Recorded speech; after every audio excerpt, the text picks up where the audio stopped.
Greetings! Today on my Mini John Cooper Works, I am installing the Forge Induction kit.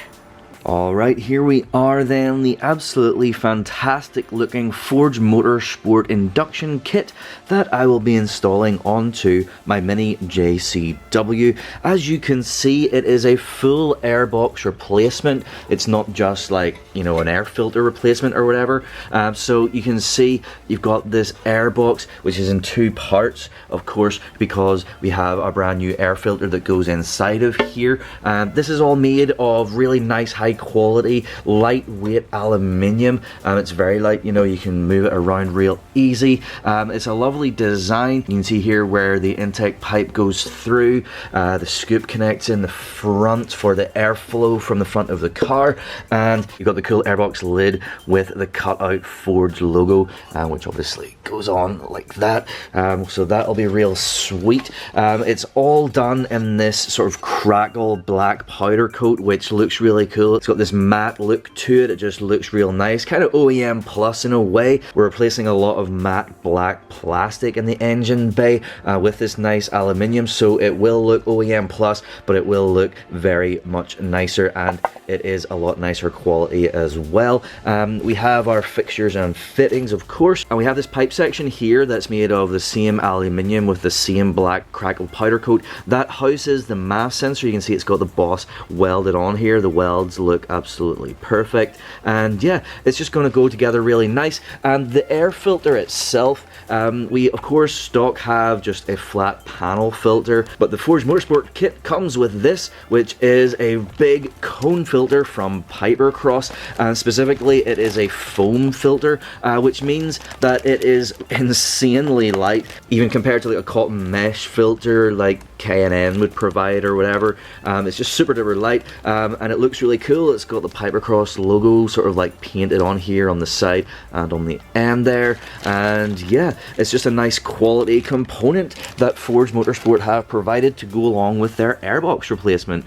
So installation should be reasonably easy and simple. We just have to remove the old airbox and put the new one in. So it will look awesome, it will perform awesome. Forge Motorsport say that whenever they just installed this part alone and put it on their dyno, they saw an increase of 10 brake horsepower, which is pretty sweet just for a simple hardware install. And of course, with this big cone filter, we should get a really nice sound improvement as well. But yes, for now, that is all we need to cover, so let's go and get the installation started. Okay, under the bonnet then, we of course need to remove the stock parts before we can get our nice new Forge parts in place. First thing I'm going to do is remove the cowl here. So to remove this, there are two 10 mils, one here and one here, and then we will click it out of the front of the stock airbox.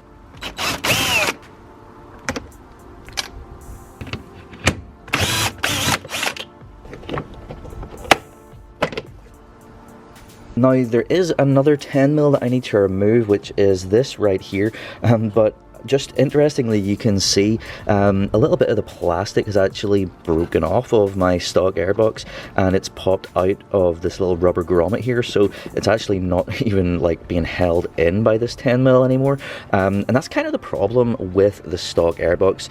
It's made of plastic, of course, and clearly whenever the plastic gets quite thin, it gets quite breakable. So like they're not necessarily built to last a long time, whereas the Forge Motorsport airbox is of course aluminium, so that will last for many years to come, and we won't have to worry about little bits snapping off like that. I'm still going to remove this, however, just to get it out of the way for our installation of the new Forge part.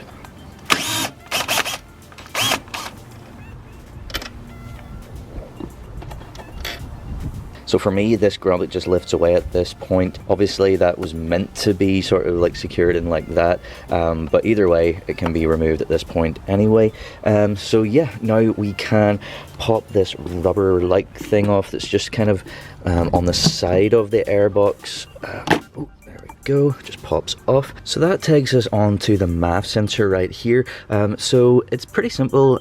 You might need a little flathead screwdriver or a little pry tool or something just to pop this little white tab out like that. So once the little tab is in the outward position, we literally just squeeze it down and it should pop right out. So down and out.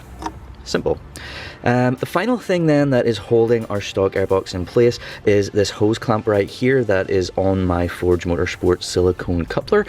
So that requires either a flathead screwdriver, so I could use this, or a 7mm socket. So that should be reasonably loose. There we go. So now we can just give this a wiggle and a jiggle, and that'll come out of there, and then we literally just have to grab the airbox and pull it upwards, and it should come right out.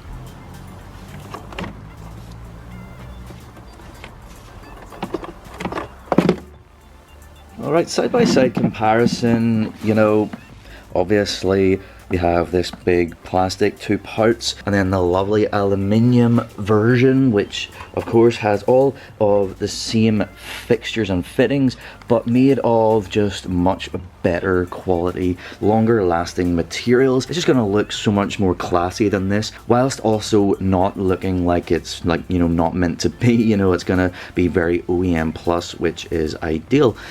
So I don't necessarily need to take the lid off, but what I will do is I will pop the lid off just so that you can see the difference between the filter that comes stock and our new Piper Cross filter. So here we are then, the lid is off, and you have this flat panel filter which just comes out like this. The top layer is paper. You can kind of hopefully see that paperiness there, and underneath there is an additional layer of like sort of foamy stuff, and you can see, I mean, it clearly works, you know. But these are of course single use. They only last for like about a year, and then you have to replace them basically at each service, whereas our cone filter, I mean, it's a night and day difference. They're clearly a completely different concept. This is going to have a much bigger surface area because you get the surface area all the way around, not just a flat face. And of course this is serviceable. We can clean this, and this will last for like 1,000,000 miles. Piper Cross even gives us some cleaning instructions right there.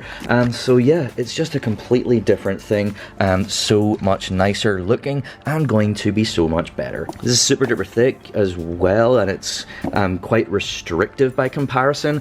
This is going to be a super duper high flow filter, and we are going to get some really nice performance and sounds out of it. So now I will just get this out of the way, and we can remove our MAF sensor here. Okay, the removal of the MAF sensor then requires a T20 Torx.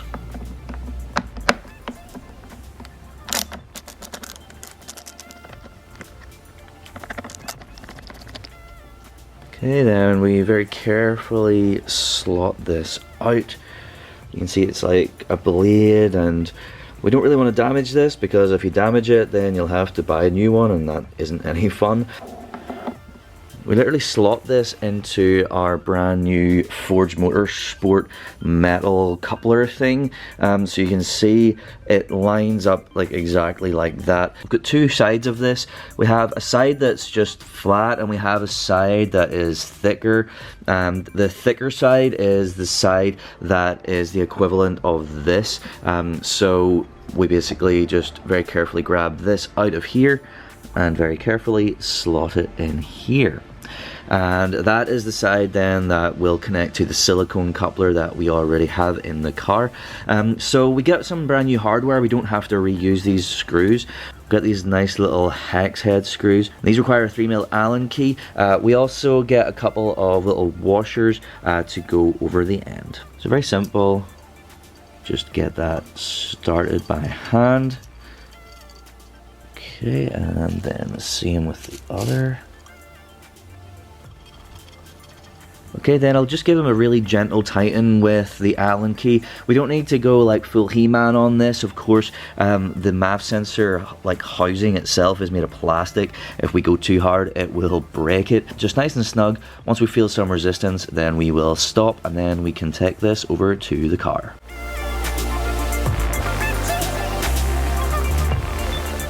But before we get this in place, I'm going to get the main part of our nice new airbox secured down. So essentially, it just like initially will set into the grommets with these two prongs at the back, and then we can secure this part. And much like before, we don't need to use the old stock hardware. In fact, the old stock hardware wouldn't really work because this is closed end here. So Forge Motorsport provide us with some nice new hardware. So we have this rubber grommet here. Now you can see it has like a sort of slot up the middle. So the way this works is we're going to pop this in from below, so up through the bottom there. Then we get this like little aluminium, it almost looks like a sort of spacer thing, so that will slot in the middle of that. Then we get another nice hex head bolt with matching washer. There's obviously only one of these and it's bigger than these two, so you know which one to use. And then that will go down in the middle and we will tighten that up. Okay, so this rubber thing is going to be a reasonably tight squeeze, but that's what you want. You don't want it to be all loose and flapping around. So what we need to do is sort of give it a little bit of a squish just to get it up in this hole here.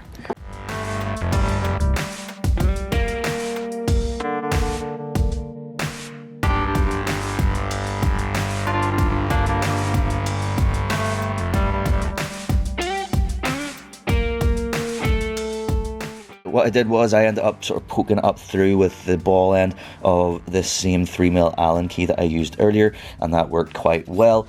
So yeah, it's a nice, secure, snug fit. So yeah, I think we can go over to the car now. So yeah, back over in the car, and like I was saying, the first part is literally just grabbing our airbox and lining these two prongs up with, you can see the two original grommets there, and just literally just setting it down into place. Go. It's 1 and 2. So yeah, whenever that slots in, you kind of feel it going down in there, and of course this now lines up nicely. So now we can continue and get this secured. Okay, so grab our little aluminium spacer thing and squeeze that in the middle. Again, it is a pretty snug fit in there, but that is a good thing.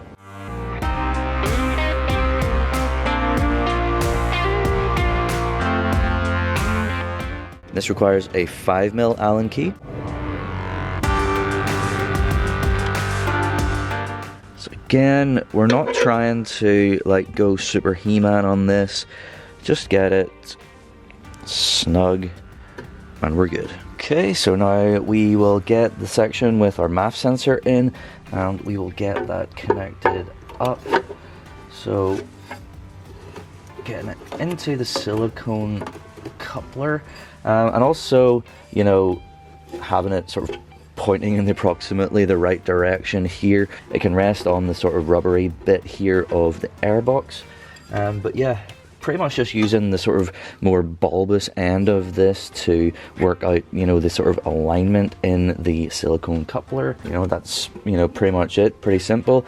And now we can get our hose clamp back over here tightened up, so that's that 7mm or the flathead screwdriver from earlier.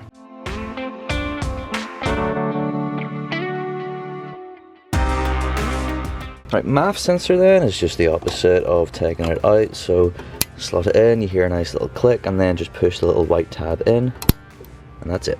Alrighty, now we can get our filter on. Of course, it comes with its own brand new Jubilee clip here, so this obviously has to either go on first or just hold it on here on the rubber part, whichever works for you.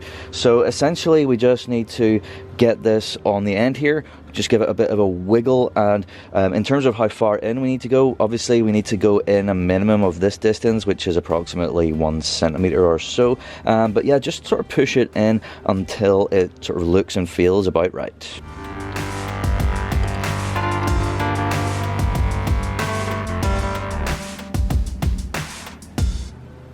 Literally as simple as that. So then we just need to tighten up our hose clamp. Once again, that uses either the same 7mm or flathead screwdriver from the other hose clamps. Alright, getting the coil back in place then, it's reasonably simple. It just literally slots down into this like cutout in the new airbox. But because of these lips at the side, best sort of way to do it is to kind of go in at an angle and get it around this post here that we are going to be putting the airbox lid on, and then sort of sneak it down, and then once you're down, just rotate it, line it up with your two studs here, and then give it a bit of a push downwards. Then we can get our two little nuts back in place with our 10mm.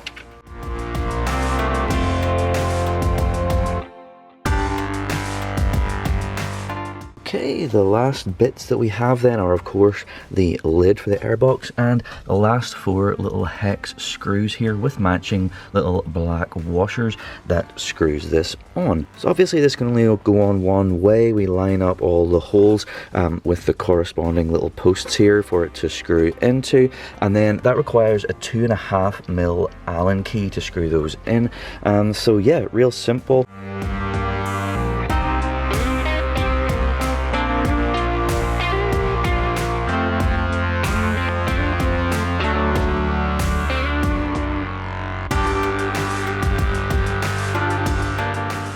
There we are, tightened down, but not too tight, just with like the ball end until it felt snug, and that's all we need to do.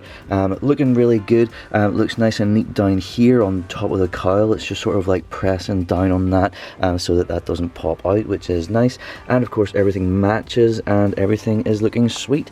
And with that, we are installation complete.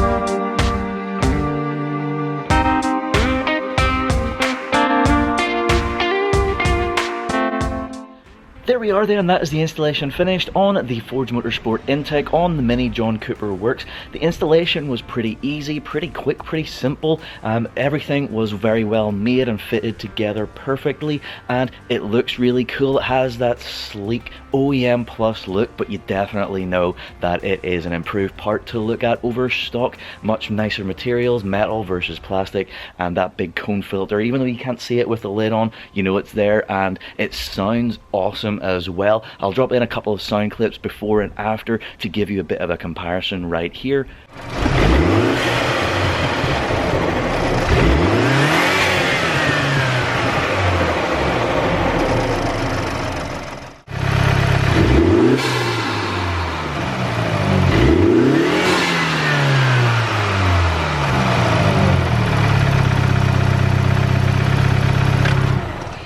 So there you go, I'm sure you'll agree it sounds great. You get that really cool like whoosh that's much louder than stock.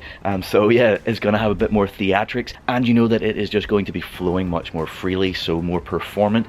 So all that's left for me to do is to go out on the road and see how it performs, and I will leave it there. I hope you enjoyed this video. Thank you so much for watching. Please do like, share and subscribe for more content to come very, very soon. Thank you once again. Goodbye.